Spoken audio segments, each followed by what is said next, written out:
দুধনৈত উদ্ধাৰ মৰিগাঁও জিলাৰ বালিডুঙাৰ পৰা সন্ধানহীন হোৱা নুৰুন নেহাৰ। গোৱালপাৰা জিলাৰ দুধনৈত উদ্ধাৰ হ'ল মৰিগাঁৱৰ পৰা সন্ধানহীন হোৱা এজনী ছোৱালী। ছোৱালীজনীৰ নাম নুৰুন নেহাৰ। ঘটনা সন্দৰ্ভত নেহাৰৰ পৰিয়ালৰ লোকে জানিবলৈ দিয়া মতে যোৱা ডিচেম্বৰ মাহৰ ২৭ তাৰিখে হঠাৎ মৰিগাঁও নিজ ঘৰৰ পৰা নিৰুদ্দেশ হয় ছোৱালীজনী।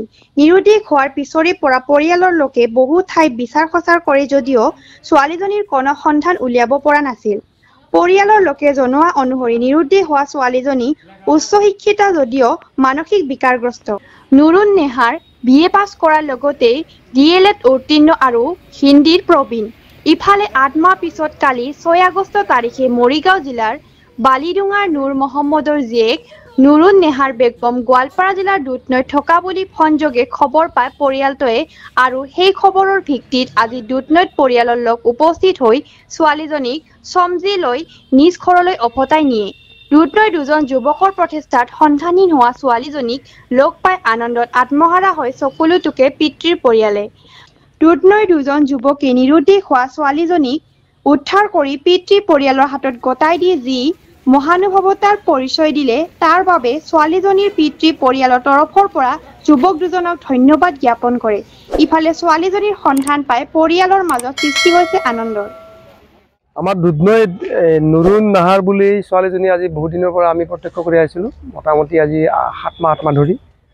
আৰু বহুত প্ৰচেষ্টাৰ মূৰত আমি যোৱাকালি তাইৰ লগত তাৰমানে ফুটপাথত ৫জনী মহিলা কথা পতা দেখিলোঁ। মই দেখি পেলাই মনে মনে আগবাঢ়ি গ'লোঁ, গৈ পেলাই দেখিলোঁ যে তাই ঘৰৰ কথা কৈ আছে। তাৰপিছত সেই মহিলাকেইজনীক ছাইড কৰি আনি পেলাই তেওঁলোকৰ পৰা বহুত তথ্য ল'লোঁ, লৈ পেলাই তেওঁলোকৰ নাম্বাৰটো দিলোঁ। মই নাম্বাৰ দিয়াৰ পিছত তেওঁলোকে আকৌ তেওঁলোকক যোগাযোগ কৰিলে। তেনেকৈ যোৱাকালি সন্ধিয়াৰ পৰা যোগাযোগ কৰি কৰি কৰি আজি অৱশেষত তেওঁলোকে ৰাতিপুৱা তেওঁলোকৰ দেউতাক নুৰুন নেহাৰ দেউতাক নুৰ মহম্মদ আৰু তেওঁৰ ককাইক কি নাম আছিলে বাহাৰুল ইছলাম, তেওঁলোকে আহিলে। অহাৰ পিছত তেওঁলোকৰ ঘৰটো হ'ল তেওঁলোকৰ বালিডুংগা গাঁও, বালিডুংগা পোষ্ট অফিচ ভুৰাগাঁও আৰু ডিষ্ট্ৰিক্ট মৰিগাঁও।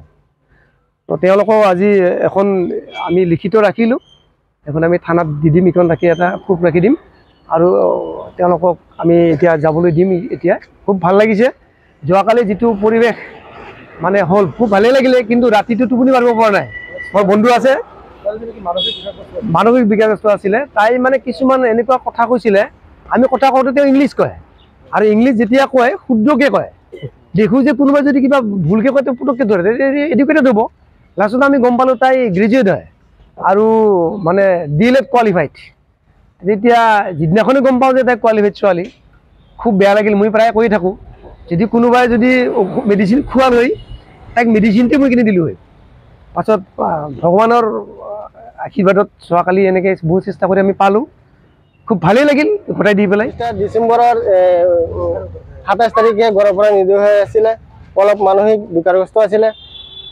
বহুত দিন ধৰি বিচাৰি আছোঁ, পোৱা নাই। নিউজত দিছিলোঁ দুবাৰ, কোনো অনুসন্ধান পোৱা নাই। যোৱাকালি কিবা কিবি খবৰ এটা পালোঁ যে এই দুধনৈত আছে বুলি। তেতিয়া আহিলোঁ, আহি পাই পেলাই দেখিলোঁ তাত শুই আছে। পাছত ছাৰ এজন আহিলে, SBI নেকি, SBI চাকৰি কৰে, ছাৰ্ভিচ কৰা মানুহ ছাৰ এজন আহিলে। আহি পেলাই বহুত সহযোগিতা কৰিলে আৰু দেখিলোঁ যে ইয়াৰে গাঁৱৰ মানুহ, ইয়াৰে যিকেইটা মানুহ আছে বহুত তাক মৰম কৰিছিলে। ইয়াৰ কাৰণে মই যিবিলাক মানুহ আছে সেইবিলাক মানুহক বহুত ধন্যবাদ দিছোঁ। ইয়াত যিটো পৰিৱেশ চালোঁ বৰ আনন্দিত হৈছোঁ। বহুত মানুহে তাক হেল্প কৰিছে। মোৰ চিষ্টাৰ হয় নুৰুন নাহাৰ, বালিডুংগা ডিষ্ট্ৰিক্ট মৰিগাঁও, PS বুঢ়াগাঁও। বহুত আনন্দিত হৈছোঁ। এনেকুৱা পৰিৱেশ আমাৰ কেতিয়াও দেখা নাই যে এনেকুৱা মানুহ, ভাল মানুহ গাঁৱত ইয়াৰ মানুহ যিমান ভাল মই কেতিয়াও ভবা নাছিলোঁ। কেইজনমানে খুৱাইছে, কেইজনমানে কাপোৰ দিছে। আজিও কেইজনমানে পিঠা দি দিছে, মোৰ লগত পকেটত আছে। আৰু কাপোৰ আহি থানাত ইয়াতে আহি কাপোৰ দি থৈ গৈছে। আগতে বহুত কাপোৰ দিছে, তাক চিঙিছে, বহুত মৰম কৰিছে তাক। ইয়াৰ কাৰণে বহুত ধন্যবাদ। হয়তো BA পাছ কৰিছে, DLED পাছ আৰু হিন্দীত কিবা MA পাছ নেকি আছে। তাৰ ডকুমেণ্টছবিলাক ঘৰত একো নাই, চব লৈ আহিলে। বেংকৰ পাছবুক কওক, আধাৰ কাৰ্ড কওক, পেন কাৰ্ড কওক মেট্ৰিক পাছ হাই ছেকেণ্ডেৰী পাছ DLED ডিগ্ৰী একো ডকুমেণ্টছ নাই ঘৰৰ পৰা তাৰ লগতে মোবাইলো এটা আছিল মোবাইলো নাই এতিয়া একোৱেই নাই তাৰ লগত